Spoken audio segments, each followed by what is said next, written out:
Hello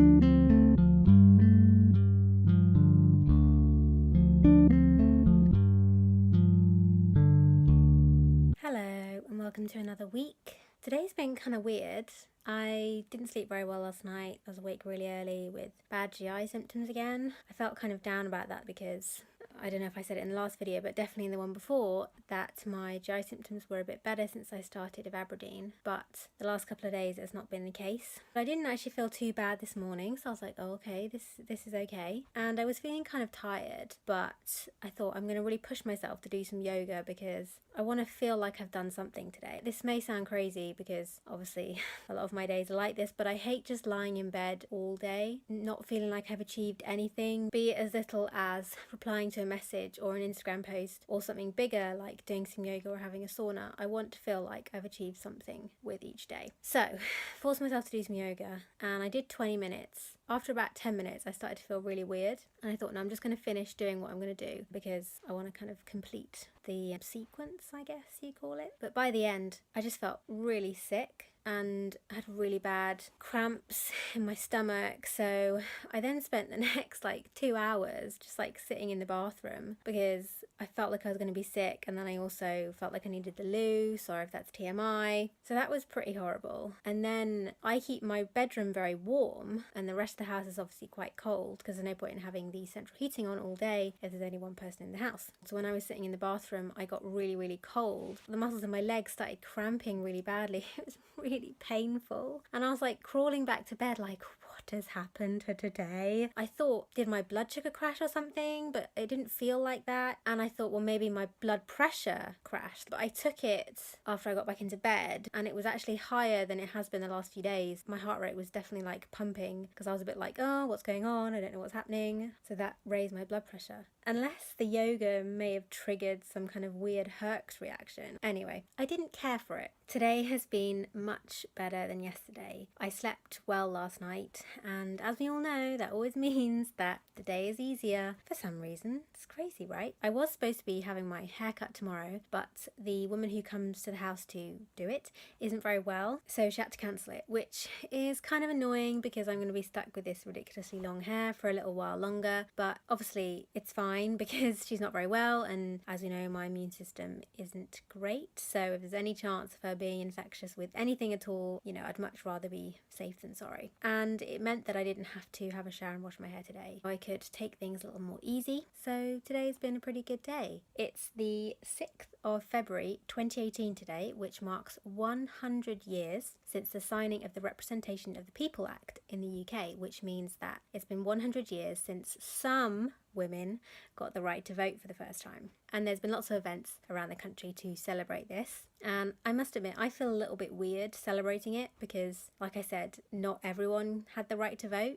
I'm not over 30 and I don't own property, so I wouldn't have been able to. You watching this video, would you have been able to vote? I think I'm going to save my celebrations for another 10 years. Oh God, I'll be 34 in 10 years. That's terrifying thought. Hopefully I'll be a bit better than I am now health-wise. Yeah, I'm going to save my celebrations for then because that was when all women had the right to vote. I did start listening to a new audiobook today and it seemed kind of fitting because it's The History of Britain in 21 Women. So I've listened to chapters on Boudica or Boadicea, depending on how you pronounce it, Elizabeth I, and I'm just listening to one on Afra, I think that's how you pronounce it, who was the first woman playwright to earn money from her plays. I'm going to go back to listening to that now and hope that I sleep well again tonight. I mean, we all probably know that's not going to happen, but a girl can dream.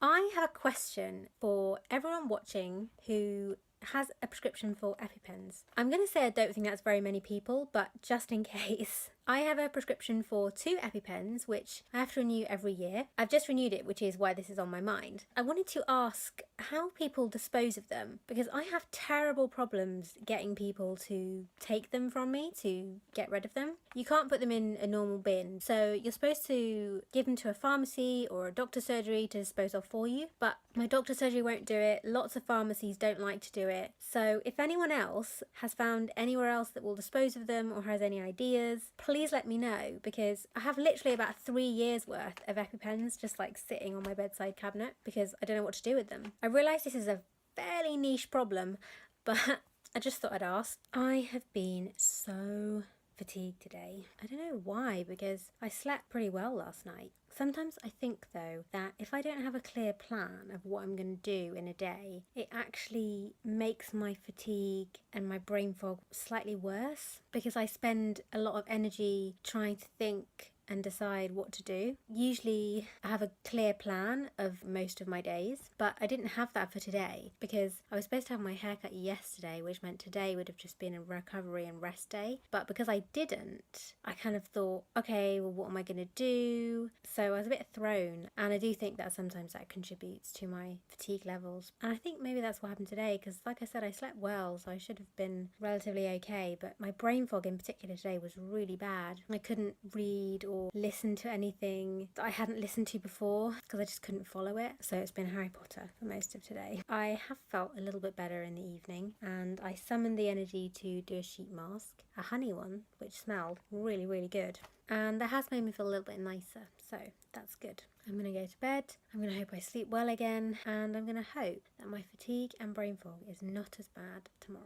So I slept worse last night than I did the night before, but I feel much better today. That doesn't make sense. It does not make sense, but I'm not complaining because, like I said, I feel better than I did yesterday, and that is just, well, that's just great. I have a therapy session in literally 3 minutes. So hopefully it's going to be a good one. I'm wearing something that is not pyjamas, believe it or not. I actually got this a few weeks ago, last week maybe, but I was actually too unwell last week to open the package and try it on. So this is the first time I'm wearing it. It's just like a loose top, but it's really soft and not thermal, but like extra warm, which is good for me. It just feels good to wear something that's not pyjamas. I can't remember what the last thing I filmed was. The reason I didn't film anything yesterday was because I kind of crashed in the afternoon, and I really wasn't expecting that to happen. Although I had a shower in the morning, which is a little bit risky for me, I actually didn't feel like it was too hard a work. I didn't feel like I was overdoing it, but I came over really tired in the afternoon. I say really tired, I mean that, it doesn't describe how I was feeling, but it's the easiest words to use. And I also started to get a pretty bad headache. So I could just lay in bed and listen to audiobooks for the rest of the day. And yesterday evening, I was kind of thinking that's strange because the last time I had a shower in the morning earlier in the week, I crashed as well in the afternoon. So I kind of thought I can't have a shower in the morning at the moment. But then today, I also came over really fatigued in the afternoon, and I haven't done anything like have a shower today. I haven't really left my bed. I've just been working on my laptop, and I was kind of thinking back that actually that's been the pattern of this week, not just the pattern on the days where I have a shower, but all the days, is that even when I sleep well and even when I don't sleep well, I feel okay in the morning-ish, but then once it gets to the afternoon, my brain just feels like mush, trying to string sentences together, trying to remember conversations you've had with people previously is damn near impossible. And then on top of that, the fatigue, my limbs feel like they weigh a ton. It's just, not been such a good day today. I know I said in the videos when I started taking ivabradine that I thought the medication was causing extra fatigue. Really now, I think what's happening is that the medication is lowering my blood pressure, and the low blood pressure is causing the fatigue. I've always said though, I'm giving it a month, and then I'm going to email my cardiac specialist nurse, that's the contact they give you at the hospital, and I'm going to say, listen, I need my blood pressure to be higher. I need some sort of medication that's going to do that, because this has been great for my tachycardia. It's lowered my heart rate, great, but I can't be dealing with this low blood pressure because it's making me exhausted. That's what I'm going to do at the end of next week, but I'll talk more about that then, I'm sure. And today is Sunday, so it marks the end of another week, the end of another video. I hope you've enjoyed it, and I'll see you again next week. Bye!